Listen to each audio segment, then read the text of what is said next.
Shalom seluruh jemaat yang dikasihi Tuhan. Kembali ada kesempatan bagi kita boleh menghampiri hadirat Tuhan. Mari kita siapkan hati dengan satu sukacita. Mungkin kita mengalami pergumulan, tapi ketika kita ingat kita datang kepada Tuhan yang penuh kasih, yang penuh kuasa, bisa menolong kita. Biarlah kita menghampirinya dengan satu kerinduan, satu sukacita. Karena ini kesempatan yang baik bagi kita. Mari kita mengambil saat teduh.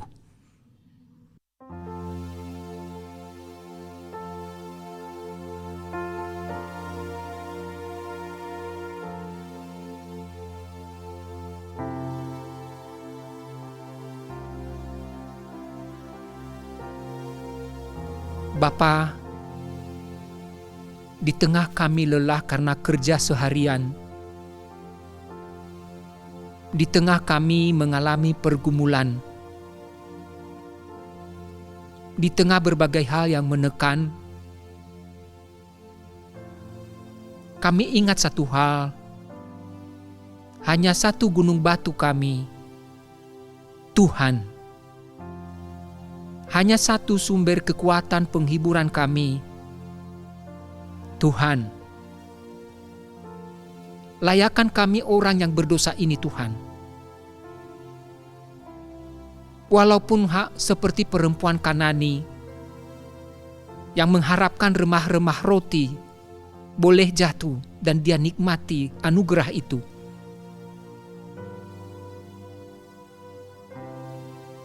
Layakkan kami, sucikan kami, dan berikan kami hati yang merindukan Engkau serta firman-Mu. Dalam nama Yesus kami menyerahkan doa ini. Amin. Mari kita menyanyikan pujian PPK 173, Tuhan tak janji. Kita nyanyikan bait pertama dan kedua.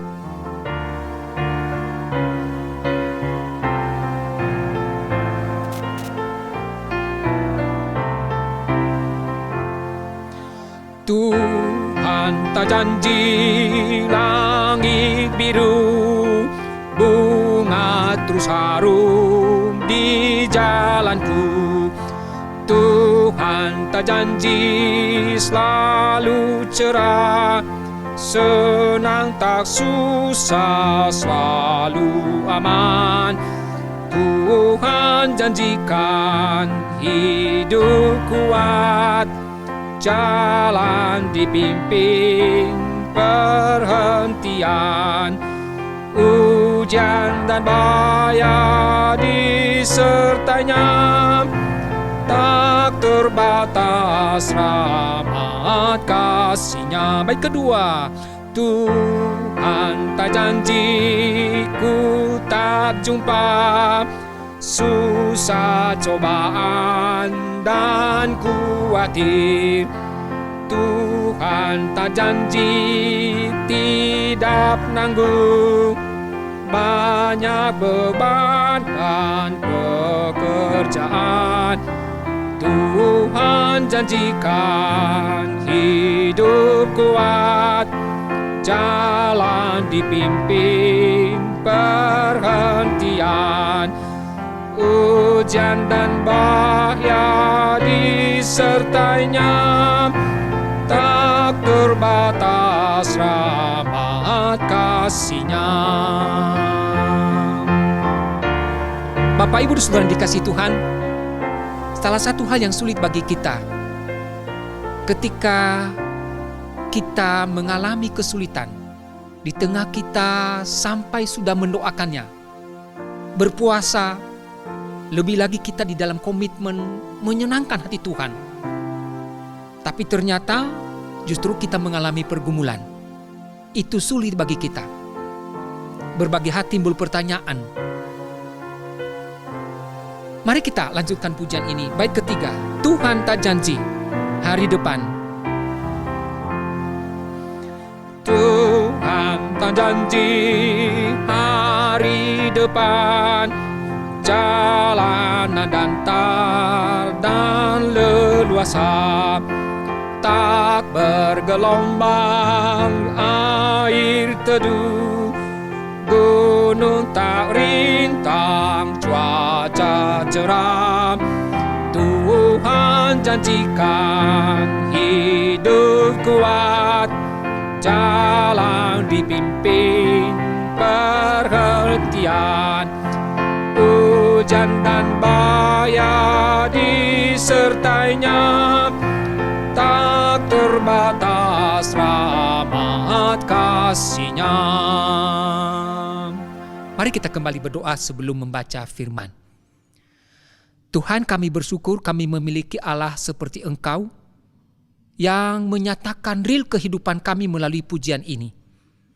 Bahwa di tengah dunia yang telah berdosa dan rusak ini, pasti mengalami penderitaan.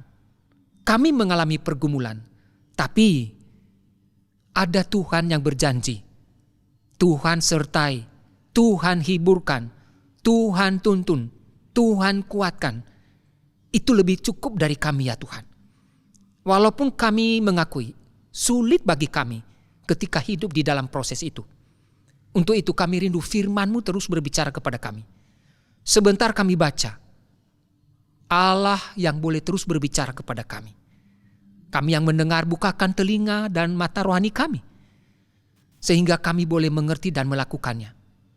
Dan hamba-Mu yang menyampaikan di tengah kelemahan. Kuasa-Mu menjadi sempurna. Dalam nama Yesus kami berdoa. Amin. Bapak Ibu, satu bagian firman Tuhan yang menjadi dasar doa kita saat ini terambil dari 2 Korintus 12. 2 Korintus 12 ayatnya yang ke-7 sampai yang ke-10. 2 Korintus 12 ayat 7 sampai 10. Saya bacakan buat kita. Ini kata-kata Paulus. Dan supaya aku jangan meninggikan diri karena pernyataan-pernyataan yang luar biasa itu. Maka aku diberi suatu duri di dalam dagingku, yaitu seorang utusan iblis, untuk mengocoh aku, supaya aku jangan meninggikan diri. Tentang hal itu aku sudah 3 kali berseru kepada Tuhan, supaya utusan iblis itu mundur daripadaku. Tetapi jawab Tuhan kepadaku, cukuplah kasih karuniaku bagimu, sebab justru dalam kelemahanlah kuasaku menjadi sempurna. Sebab itu terlebih suka aku bermegah atas kelemahanku, supaya kuasa Kristus turun menaungi aku. Karena itu aku senang dan rela di dalam kelemahan, di dalam siksaan, di dalam kesukaran, di dalam penganiayaan dan kesesakan oleh karena Kristus. Sebab jika aku lemah, maka aku kuat. Tema renungan kita pada doa kali ini adalah jika kita tidak mendapatkan apa yang kita doakan. Jika kita tidak mendapatkan apa yang kita doakan. Atau dengan kata lain, jika Tuhan berkata tidak. Jika Tuhan berkata tidak. Seorang hamba Tuhan di Amerika namanya Rick Hazell atau disingkat Rick Hazell menceritakan pengalamannya waktu dia masih muda, yaitu prasekolah. Pada waktu itu dia mengidam-idamkan menjadi seorang bintang film cowboy, yaitu Roy Rogers. Dia begitu mengidolakan bintang film ini. Sehingga berbagai alat-alat pakaian bintang film ini dibeli oleh si Rick Hazell yang kecil ini. Kira-kira waktu itu dia kelas 4 SD. Dia beli sarung tangan yang ada nama Roy Rogers. Dia beli topi, dia beli kaos kaki, dia beli sepatu. Walaupun beda nomornya karena dia masih kecil. Dia beli baju, macam-macam. Saking dia begitu mengidolakan bintang film cowboy ini. Tapi satu hal yang belum dia dapat. Apa? Pembalut kaki. Pembalut kaki. Dia sudah berusaha mencari di mana-mana tapi tidak dapat. Akhirnya menjelang Natal dia sudah punya komitmen. Dia akan minta kepada Santa Claus. Singkat cerita mendekati bulan Natal. Awal Desember.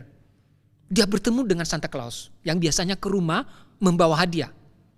Dia menulis surat kepada Santa Claus, yaitu minta pembalut kaki Roy Roger, bintang film koboi itu. Itu yang dia rindukan. Dan dia berharap sambil dia berdoa menantikan Natal itu tiba dan Santa Claus datang ke rumahnya pada malam hari dan meletakkan hadiah itu di bawah pohon Natal. Tak terasa waktunya berlalu, tiba hari Natal. Hatinya deg-degan.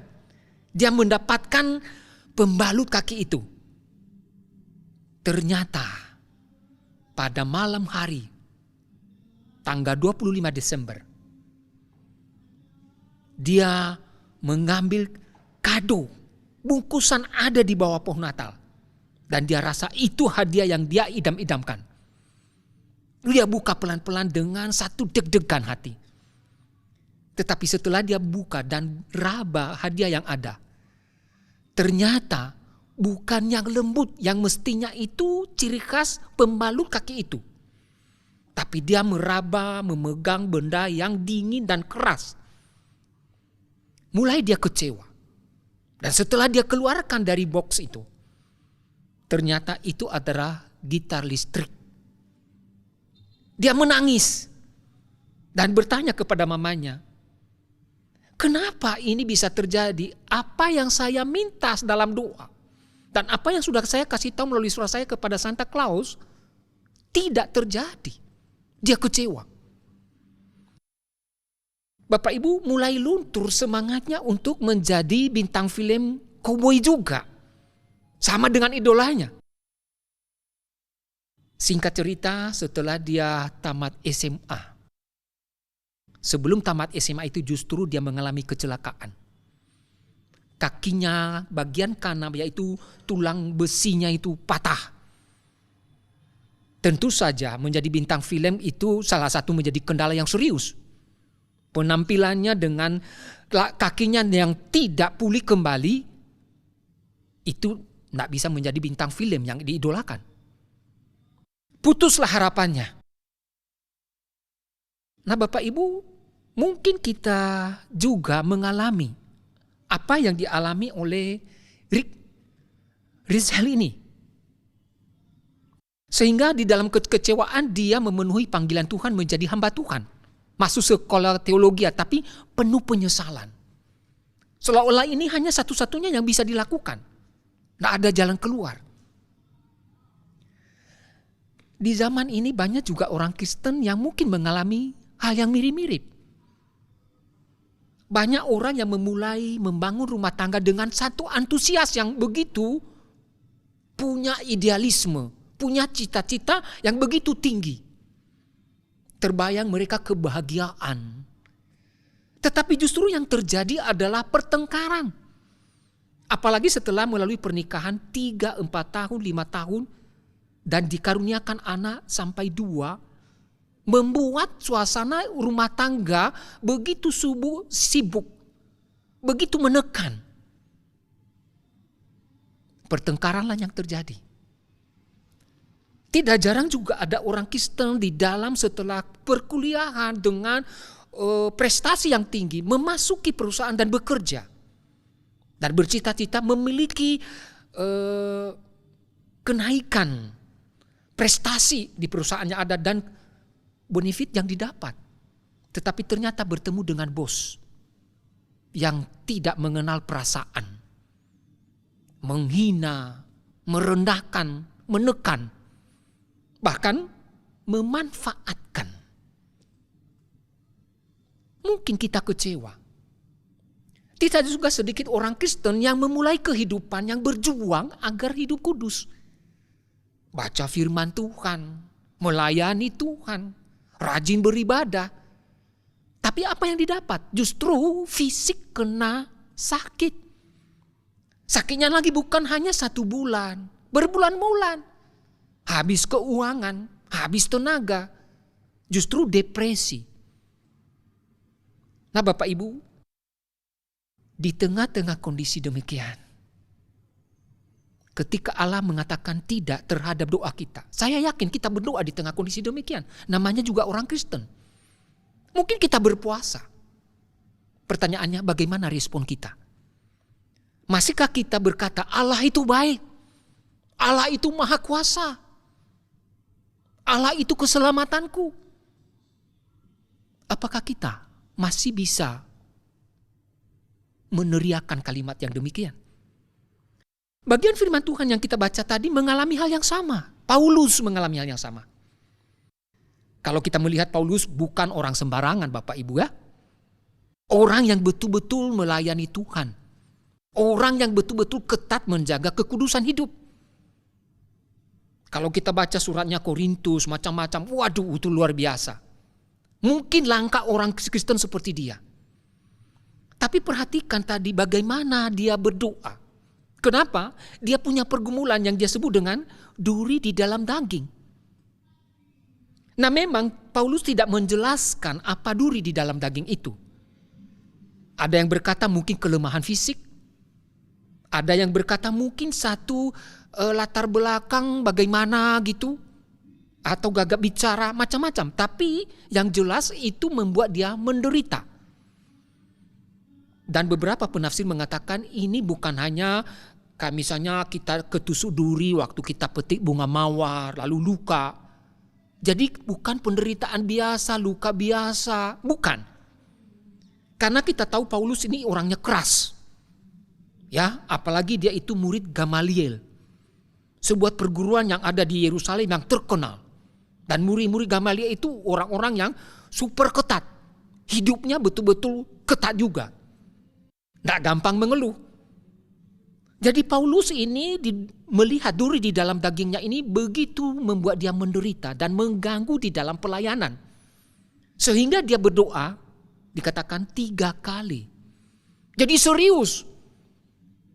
Penulis mengatakan juga 3 kali itu hanya mewakili daripada betapa seringnya Paulus bergumul di dalam doa karena penderitaan ini. Mungkin dia setiap kali dia sakit dan berjuang untuk memberitakan Injil, apalagi di tengah penjara, sakit itu muncul kambuh, dia berdoa. Tapi apa yang diterima? Apa yang dia dapat jawaban? Tuhan mengatakan tidak. Tuhan mengatakan tidak. Bapak Ibu, satu teladan yang Paulus berikan kepada kita yang Tuhan mau. Di tengah penderitaan kita dan di mana Tuhan mengatakan tidak. Mestinya kita tidak mundur. Mestinya iman kita tidak kendur. Tetapi semakin bertumbuh seperti Paulus. Apa? Berdoa. Paulus memiliki iman bahwa hanya Tuhanlah satu-satunya yang menjadi gunung batu. Hanya Tuhanlah satu-satunya yang tempat sumber kekuatan dan penghiburan. Makanya dikatakan dia terus berdoa 3 kali. Itulah sebabnya di bagian firman Tuhan yang lain mungkin kalau tidak salah dia yang mengatakan itu. Tidak jemu-jemu berdoa di Tesalonika. Iya. Nah Bapak Ibu, banyak orang Kristen tidak sedikit. Bahkan termasuk hamba Tuhan yang namanya gelarnya pendeta. Ada yang undur. Ketika di dalam pergumulan Tuhan berkata tidak. Karena bagi mereka masa depan sudah tidak ada lagi. Karena ketika Tuhan berkata tidak, bagi mereka dunia ini hancur. Gak ada lagi. Paulus tidak. Di dalam pengenalannya akan Tuhan dan imannya yang semakin bertumbuh, dia tetap berdoa. Bagaimana dengan kita Bapak Ibu? Tadi saya anjurkan pertanyaan di tengah pergumulan dan Tuhan berkata tidak. Bagaimana kita melihat Tuhan? Apakah Tuhan itu maha baik? Apakah Tuhan itu maha pengasih? Apakah di tengah pergumulan ekonomi kita, pandemi belum pulih, ekonomi belum pulih, mungkin ada usaha kita yang masih tutup, modal belum ada, sudah hancur-hancuran selama pandemi. Apakah kita masih berdoa? Apakah kita masih datang kepada Tuhan dan menjadikan dia gunung batu? Apakah kita masih yakin masa depan kita masih di dalam tuntunan Tuhan dan berkat Tuhan? Ini tidak gampang. Tapi Paulus mau menunjukkan apa yang Tuhan mau di dalam kehidupannya. Terus berdoa. Terus berdoa. Nah, Bapak Ibu dan Saudara dikasihi Tuhan, menarik sekali apa yang dikatakan Tuhan kepada Paulus. Kepada orang yang dia cintai, dia pakai. Nah, kadang-kadang kan kita berpikir Tuhan tidak mengatakan tidak kepada doa orang yang mengasihi dia, yang melayani dia, yang mempertahan hidup kudus. Tidak, itu salah. Tadi di dalam doa saya katakan dunia yang sudah jatuh di dalam dosa ini kacau sejak Adam dan Hawa jatuh. Rusak semua. Dan itu membawa penderitaan, membawa penyakit, membawa pergumulan. Belum lagi iblis diizinkan Tuhan ada di bumi ini. Untuk mendakwa kita, untuk mencobai kita, untuk menekan kita agar jauh dari Tuhan. Oh, itu mendapat penderitaan bertambah-tambah. Lalu tangan Tuhan apakah pendek menolong kita? Tidak. Bapak Ibu, di tengah pergumulan kita, orang yang dicintai Tuhan, dipakai Tuhan luar biasa. Orang mati bisa dihidupkan kembali. Paulus melakukan itu. Tuhan pakai dia. Tapi kenapa dia mengalami pergumulan? Karena Tuhan mengatakan tidak. Tapi perhatikan, ada maksudnya Bapak Ibu. Paulus tadi 2 kali di atas di ayat 7 menekankan supaya aku tidak meninggikan diri. Nah, ini dia. Salah satu sebab Tuhan mengatakan tidak. Ketika Paulus mendoakan agar duri itu dicabut darinya. Paulus menyadari di dalam kedagingannya sebagai manusia berdosa ada akar kesombongan. Kenapa ada akar kesombongan? Tadi saya singgung. Dia murid Gamaliel. Sekolah tinggi teologi yang sangat terkenal waktu itu.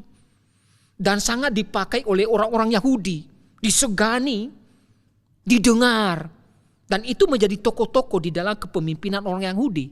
Oh, itu satu modal. Belum lagi kalau kita melihat di bagian firman Tuhan yang lain, dia orang Ibrani asli. Oh ya, itu satu kebanggaan. Dia disunat. Macam-macam. Belum lagi dia punya karunia. Itu menjadi kebanggaan dan itu akar kesombongan. Belum lagi Bapak Ibu, itu tadi Tuhan pakai dia. Tuhan pakai dia. Musa jatuh di dalam masalah ini. Ketika Musa berkata waktu orang Israel itu bersungut-sungut, memang saya ini Tuhan. Sehingga dia memukul bukit batu padahal Tuhan menyuruh dia, kamu hanya mengangkat tongkat saja bicara sama bukit batu itu. Paulus menyadari ada kesombongan itu. Tuhan pakai dua luar biasa mendirikan gereja Korintus, Roma, Efesus, macam-macam, Tesalonika. Siapa hamba Tuhan seperti itu? Tidak ada. Petrus pun yang menjadi ketua pemimpin waktu itu tidak bisa melakukan itu. Belum lagi tadi kesembuhan, menghidupkan orang mati bukan hanya 1 kali Bapak Ibu. Bagaimana sapu tangannya itu dibawa ke orang sakit bisa sembuh. Hanya diletakkan di atas keningnya. Bukankah itu luar biasa? Tapi Paulus ketika orang-orang membawa persembahan kepadanya. Dia marah. Dia berkata bukan aku Tuhan, aku manusia biasa. Dia terus menekan kesombongan itu. Ada kesempatan itu dia mengembangkan diri. Saya oke. Tapi Paulus tidak mau. Kenapa? Tuhan mau supaya dia terus merendahkan diri. Dan di tengah-tengah dia merasa lemah. Kuasa Tuhan nyata. Bapak Ibu, tidak sedikit orang Kristen ketika sudah berhasil justru tidak bergantung kepada Tuhan. Di situ awal kehancuran. Dimulai keberhasilan itu dia tidak bisa nikmati. Seperti Raja Salomo. Tuhan berkati dia begitu luar biasa. Tapi dia berkata di dalam pengkhotbah, sia-sia. Kenapa? Dia tidak nikmati. Karena dia jauh dari Tuhan. Ada kesombongan, dia bergantung kepada Tuhan. Apalagi menyembah Tuhan. Belum lagi dilanjutkan dengan kehidupan yang hancur di kemudian hari. Jatuh di dalam dosa, perselingkuhan. Dan itu membawa keluarga kacau balau. Termasuk hamba Tuhan Bapak Ibu. Ketika Tuhan berkati banyak jemaat, ada gedung gereja yang besar. Tuhan pakai dengan, ya kalau boleh dikatakan mungkin bukan mukjizat. Tapi ada hal yang luar biasa. Ada orang yang bertumbuh. Ada orang yang sampai mulai memuji dan meninggikan dan mengkultuskan. Disitulah hamba Tuhan mulai lupa diri. Kesombongan. Dan itu satu dosa yang menjadi urutan pertama yang sangat dibenci Tuhan, bukan? Ya. Kalau kita melihat di perjanjian baru bagaimana Tuhan mengecam orang Farisi ahli Taurat. Kenapa? Karena mereka sombong. Mereka sombong. Sehingga Tuhan Yesus mencerkam mereka. Kamu seperti kuburan. Di luar putih bersih tetapi di dalam penuh dengan tulang belulang. Nah, kamu ular beludak. Waduh, itu pernyataan yang kasar. Kenapa? Karena Tuhan sangat membenci tinggi hati, kesombongan. Nah, Paulus menyadari itu di dalam dirinya ada, Bapak Ibu. Dengan modal-modal tadi, latar belakang, pendidikan, karunia luar biasa. Tetapi Paulus terus merendahkan dirinya. Itulah sebabnya ketika Tuhan berkata tidak terhadap doanya, dia terus memuliakan Tuhan. Dia terus berdoa. Dia terus melayani Tuhan. Hanya kematian yang membatasi dia berdoa. Bagaimana dengan kita, Bapak Ibu? Kembali pertanyaan, apakah di tengah pergumulan kita, apalagi kalau bertubi-tubi, apalagi orang yang kita cintai dipanggil Tuhan untuk selamanya, melalui proses yang panjang dan berliku, kita sudah habis-habisan keuangan untuk berobat. Masihkah kita melihat Tuhan yang penuh kasih? Masihkah kita melihat Tuhan yang menyelamatkan kita? Paulus mengingatkan kita. Baiklah kita bersama-sama mengaminkan kasih kata Tuhan. Cukuplah kasih karuniaku bagimu. Menarik perkataan ini Bapak Ibu. Cukuplah kasih karuniaku bagimu. Ini bermakna bahwa Paulus diingatkan. Dulu dia itu seperti yang Paulus katakan. Di antara rasul, di antara orang percaya. Aku ini orang yang paling berdosa. Kenapa? Dia pernah menganiaya orang Kristen. Dia yang menjadi koordinator membunuh Stefanus. Jadi merasa dirinya itu sudah kotor. Lalu ketika Tuhan memanggil dia menjadi orang kudus, bahkan dipakai Tuhan. Itu bagi Paulus, waduh itu luar biasa. Makanya Tuhan ingatkan dia, cukup kasih karuniaku bagimu. Kalau dengan kalimat yang lain, sebenarnya kamu sudah binasa Paulus. Upahmu adalah maut. Tapi kasih karuniaku menyelamatkan engkau, memanggil engkau di jalan menuju Damsyik. Lebih lagi, aku pakai engkau mendirikan gerejaku, menyembuhkan orang sakit, membawa orang kepada terang. Apakah tidak cukup? Itulah yang diaminkan Paulus. Sehingga dia tidak mengeluh kepada Tuhan. Dia tidak berhenti untuk melayani Tuhan. Tadi saya katakan hanya kematian yang membatasi dia tidak melayani Tuhan. Bukan duri di dalam daging itu. Nah Bapak Ibu, apakah kita juga menilai kematian Kristus itu, dia selamatkan kita hanya dengan sama dengan bara yang fana? Seorang anak Tuhan kan mengarang sebuah lagu, bukan dengan barang fana. Saya rasa orang ini searah dengan Paulus. Melihat kematian Kristus, melihat kasih Kristus yang luar biasa, tidak bisa dihargai lagi. Sehingga walaupun penderitaan hidup ini bertubi-tubi, tidak punya apa-apa lagi. Bagi mereka sudah cukup. Kalaupun Tuhan ambil mereka dengan penderitaan, itu pun sudah cukup. Kenapa? Sudah ada jaminan. Pasti masuk surga. Justru melalui kematian yang memisahkan itu mungkin menyakitkan. Berakhir dengan kebahagiaan di surga. Oh ya. Di sini membutuhkan iman. Dan terus kita tekankan dan perdalam di dalam kehidupan kita. Khususnya ketika kita mengalami pergumulan. Bapak Ibu, justru kalau kita melihat Apa yang dikatakan Paulus, di dalam kita mengakui kelemahan kita, di dalam kita terus merendahkan diri. Sebaliknya, di sana Tuhan menyatakan kuasa-Nya. Dan itu tadi yang saya katakan. Justru ketika Paulus terus melayani Tuhan dan merendahkan diri dan tidak meninggikan diri, Tuhan pakai dia. Kuasa Tuhan nyata. Ketika dia digigit ular berbisa dan disangka orang sudah mati, justru kuasa Tuhan menyembuhkan dia. Sehingga dia tetap hidup dan melayani Tuhan. Di saat dia ditangkap dan diseret di dalam kota, sehingga penuh itu luka-luka badannya, dimasukkan ke dalam penjara. Tidak mati. Kenapa? Kuasa Tuhan nyata di sana menjadi sempurna. Bahkan di dalam penjara ada gempa di Efesus. Sehingga penjara itu pintunya roboh. Dan semestinya dia bisa keluar melarikan diri bersama orang yang dipenjarakan yang lain. Tapi justru di sana Tuhan dimuliakan. Kenapa? Kepala penjara heran. Kenapa orang ini tidak lari? Tetapi justru Paulus mengambil kesempatan itu untuk mengabarkan Injil. Dan kepala penjara itu bertobat. Tuhan pakai dia. Kuasa Tuhan sempurna. Nah Bapak Ibu, banyak orang Kristen tidak menikmati kuasa Tuhan. Kenapa? Ada ketinggi hati tadi, ada kesombongan. Tidak merendahkan diri dan tidak membiarkan Tuhan berkuasa atas hidup mereka. Mereka mampu, punya pengalaman, punya kemampuan, punya pengalaman-pengalaman masa lalu di mana mereka punya keyakinan. Itu bahaya sekali. Di dalam hidup ini, kita melihat kehidupan Paulus, terus kita bersandar kepada Tuhan. Merasa lemah dan tidak memiliki apa-apa.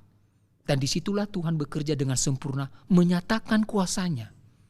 Memakai kita, menyatakan di dalam hidup kita agar namanya dimuliakan. Tuhan pakai kita menjadi berkat bagi orang lain. Tidak sedikit hamba Tuhan kembali Bapak Ibu. Ketika tidak merasa bahwa tidak punya apa-apa. Di situlah awal Tuhan tidak memakai dia lagi. Seolah-olah kuasa Tuhan tidak nyata di dalam pelayanan dan kehidupannya. Paulus mengingatkan kita. Justru sebaliknya, ketika kita merendahkan diri di hadapan Tuhan dan merasa tidak punya apa-apa dan bergantung kepada Tuhan, Tuhan akan bekerja dengan bebas untuk menyatakan kuasa-Nya. Bapak Ibu, kembali kepada Rick Hazel tadi, hamba Tuhan di Amerika. Mungkin sekarang sudah almarhum. Ketika dia menjadi hamba Tuhan dan terus merasa diri dengan kakinya yang sudah patah dan pincang mengingatkan dia tidak punya apa-apa. Dia terus merendahkan diri di hadapan Tuhan. Dan ternyata di sana dia mengaminkan yang dikatakan Paulus. Kuasa Tuhan sempurna di dalam pelayanannya. Dari awal gereja itu hanya beberapa orang saja.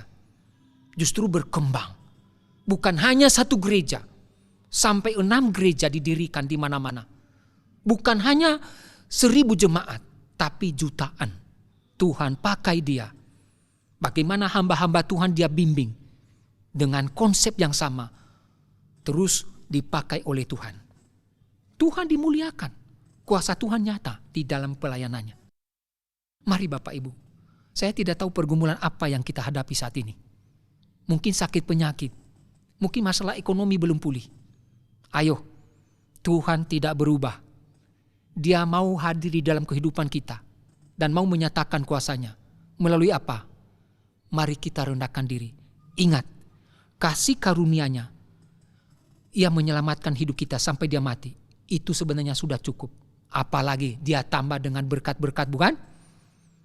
Selama pandemi kita masih ada. Kenapa? Tuhan jagai, Tuhan lindungi. Kita masih makan. Kenapa? Tuhan berkati. Mari kita terus. Ketika Tuhan berkata tidak, kita tetap beriman kepadanya. Mari kita berdoa. Terima kasih ya Tuhan untuk firman-Mu yang mengingatkan kami hari ini. Bagaimana seorang yang Engkau kasihi, ketika dia berdoa di dalam pergumulan, justru Engkau mengatakan tidak.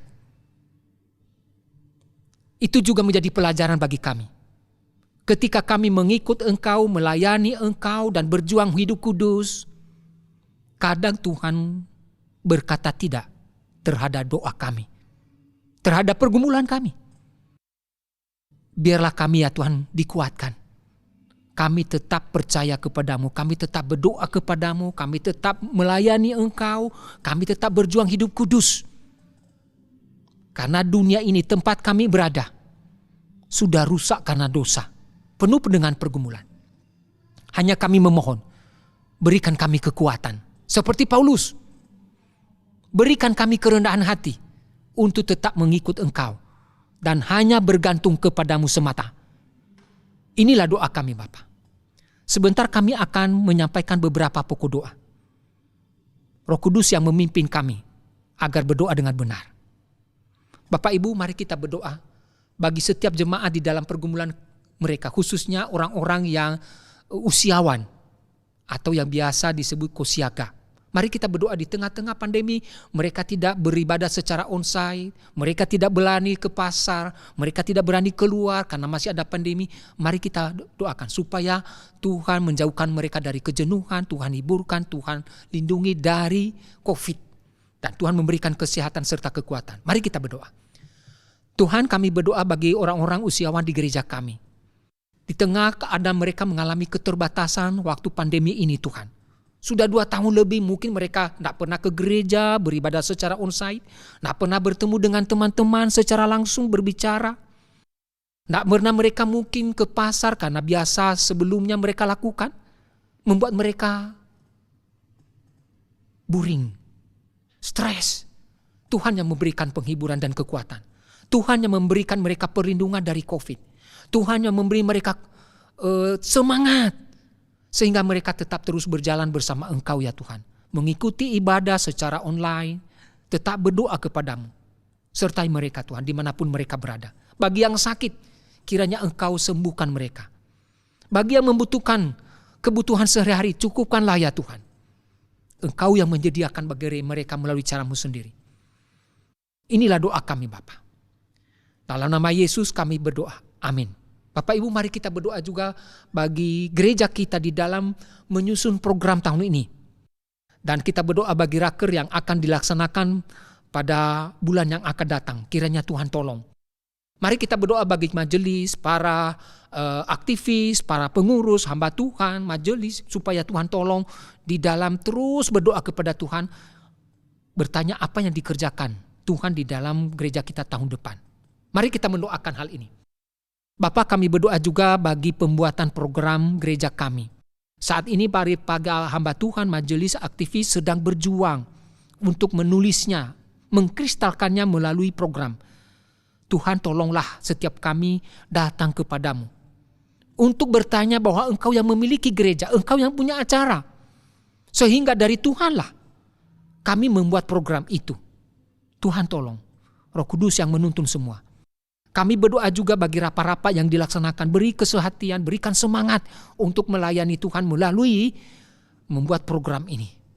Kami berdoa bagi persiapan raker ke depan. Tuhan tolong agar apa dapat persiapan khususnya bagian sapras. Mungkin di hotel dilaksanakan atau di gereja secara onsite. Kami rindu juga COVID ini semakin reda. Sehingga pelaksanaan raker itu tidak terkendala. Pimpin semuanya ya Tuhan. Inilah doa kami. Dalam nama Yesus kami berdoa. Amin. Kita berdoa juga bagi gereja kita di dalam membangun rumah ibadah di Karyasari dan membangun pastori di Gunung Sangya. Kita tahu tadi COVID belum pulih, ekonomi juga belum pulih. Tentu itu berefek kepada jemaat juga di dalam bersyukur, memberi persembahan. Mari kita berdoa. Tuhan yang memiliki gereja, Tuhan juga yang mencukupkan. Mari kita berdoa. Tuhan, kami berdoa juga bagi pembangunan rumah ibadah di Karyasari dan juga pembangunan pastori di Pajajaran. Membutuhkan biaya yang besar. Dan Engkau tahu kondisi ekonomi jemaat, kondisi ekonomi negara kami, khususnya di Bali dengan pariwisatanya, belum pulih ya Tuhan. Hanya Engkau yang mencukupkan biaya yang dibutuhkan. Hanya Engkau yang menggerakkan kami di tengah-tengah keterbatasan. Tetap kami mengucap syukur dengan memberi persembahan untuk rumah Tuhan, untuk pekerjaan Tuhan. Berikan kami semangat untuk itu ya Tuhan. Kami berdoa bagi panitia pembangunan, ada Pak Tony Sinatra, ada juga teman-teman yang lain. Beri mereka semangat untuk terus bergumul di dalam doa dan memohon pimpinan Tuhan. Dan terus mempersiapkan pembangunan ini dengan baik. Inilah doa kami Bapa. Dalam namamu kami berdoa. Amin. Terakhir mari kita berdoa bagi negara kita.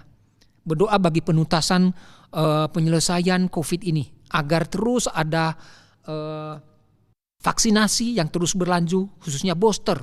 Kita berdoa juga bagi presiden, para pejabat di daerah agar memiliki semangat dan bahu-membahu untuk menuntaskan penyelesaian COVID ini. Mari kita berdoa. Tuhan, kami berdoa bagi negara kami, khususnya Bapak Presiden, Menteri Kesehatan, dan juga para pejabat di daerah, gubernur, wali kota, bupati, dan camat, lurah. Biarlah mereka ya Tuhan dengan tua 2 tahun lebih sudah berlalu. Tidak putus harap, tidak putus semangat. Tapi mereka terus memiliki semangat dari Tuhan. Sehingga tetap melakukan vaksinasi, mengingatkan masyarakat untuk melakukan protokol kesehatan dengan ketat dan menjaga kesehatan. Sehingga COVID ini secara pelan-pelan reda. Itu yang kami rindukan. Terlebih di Bali ya Tuhan, berkati apa yang dilakukan oleh pemerintah untuk memulihkan pariwisata. Kami bersyukur. Itu dari China sudah mulai ada penerbangan. Terima kasih ya Tuhan. Engkau yang memulihkan ekonomi Bali dengan pariwisatanya. Sehingga jemaat kami juga boleh kembali membangun usaha. Dengan memiliki semangat dan beri mereka hikmat untuk memaksimalkan kesempatan yang ada. Beri mereka semangat. Terima kasih Bapa. Inilah doa kami. Dalam nama Yesus kami menyerahkan semuanya. Amin. Demikian Bapak Ibu doa kita hari ini. Kiranya Tuhan menolong kita di tengah pergumulan kita. Tuhan tetap baik. Amin.